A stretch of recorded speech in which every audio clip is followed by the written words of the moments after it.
Hi class, this is your instructor, Skylar Huff, and I am here for a brief final exam review. I'll begin with your homework. You all should prepare yourselves to be able to describe those 3 metabolic routes the body takes with food. This shall include carbohydrates in excess, lipids when fasting. Well, I'll take that back. Let's go with lipids with a type 1 diabetic that has not taken his or her insulin. Next will be proteins, and please include deamination.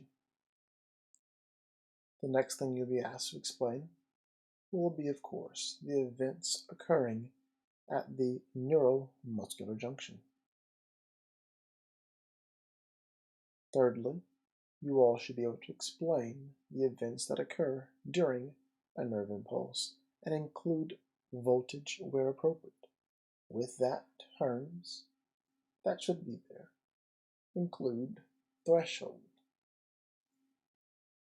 refractory period, the relative refractory period, and action potential, or nerve impulse, the movement, as well as the differing concentrations of the following: sodium ions and potassium ions, resting membrane potential, saltatory conduction, depolarization, hyperpolarization, repolarization. I am not asking for terms. Definitions will not earn you the credit you desire. You all should be able to write this out as an essay with sentences to explain what occurs, and this goes for all 3 of those. And the last part of your homework is multifaceted. It would include your explanation of negative feedback and even positive feedback mechanisms and how they affect homeostasis. So with that, you all will describe how your body responds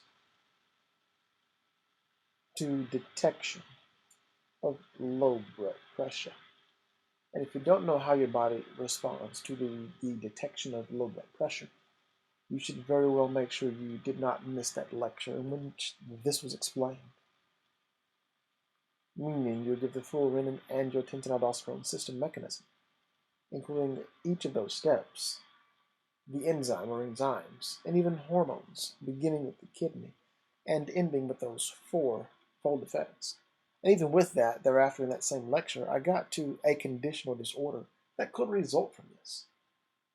And then to end it, you all will also provide each of those drugs with its effect and how it can appropriately treat that condition.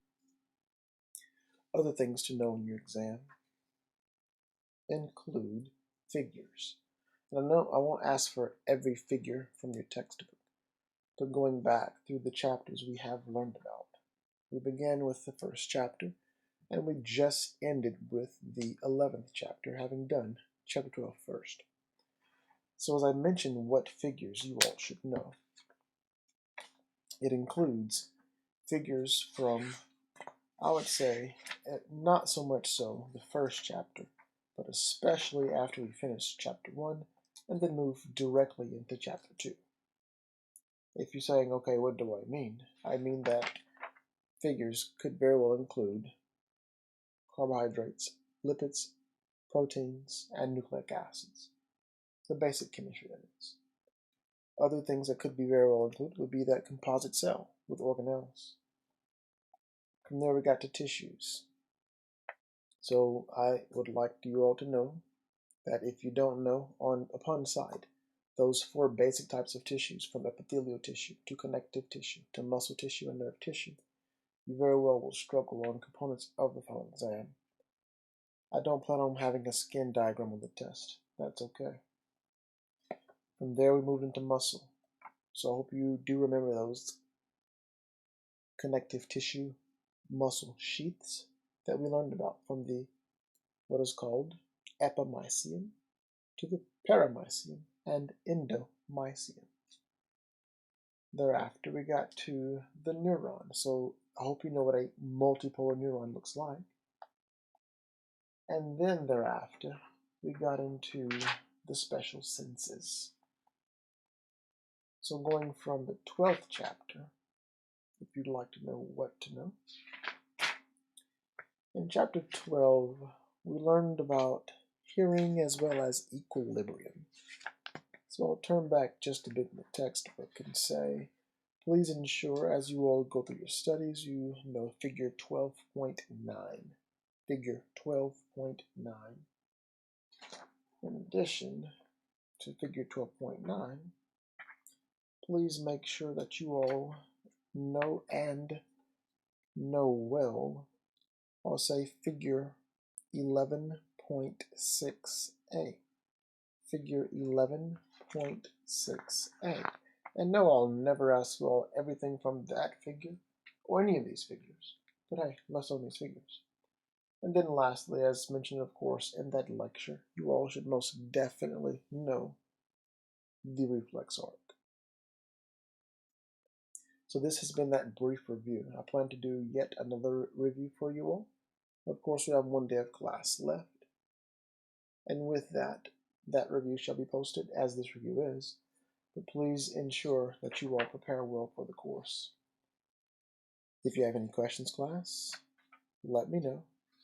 In the meantime, as you study, just make sure you all can describe the autonomic nervous system. Make sure you all know what makes up the central nervous system, including the brainstem, not to mention what controls temperature, interconnectivity, and even thirst. Hope you all know where to find the special senses. Hope you all have now learned about the meninges as well as meningitis, and even why I really cannot feel every article of clothing that I'm wearing. If you don't know what I mean, you should go back to your textbook, because there's this thing called sensory adaptation that you should read about. And that's why we can, of course, have all those articles of clothing on and not even feel all those articles of clothing. So just make sure you all review what has been taught. If you have further questions, let me know. This has been your instructor, Scout Huff, with a brief final exam review. Thank you all.